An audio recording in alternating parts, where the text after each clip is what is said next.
कहाँ गई कैट? ये या यहीं पे? मुझे नहीं दिख रही था। कहाँ है कैट? ये या ओह वाओ। ये या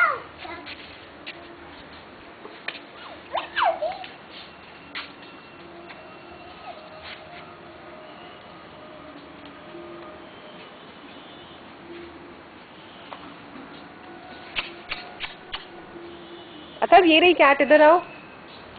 वो रही कैट, इधर आओ, इधर आओ। आओ, वो देखो कैट दूधू पीने जा रही है। कैट दूधू बोलो कैट को दूधू पी ले। कैट दूधू कैट दूधू कैट दूधू। चावल भी है उसमें। शाबाश। कैट को बोलो चावल खाने को। कैट दूधू चावल दे दो।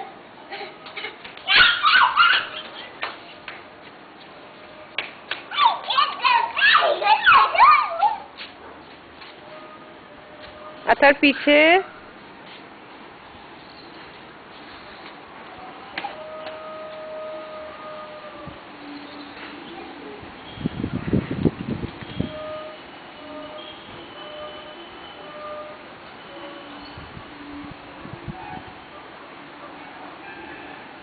अच्छा नो, आप वहां से नहीं आ सकते बेटू, आप सीधे रास्ते से आओ।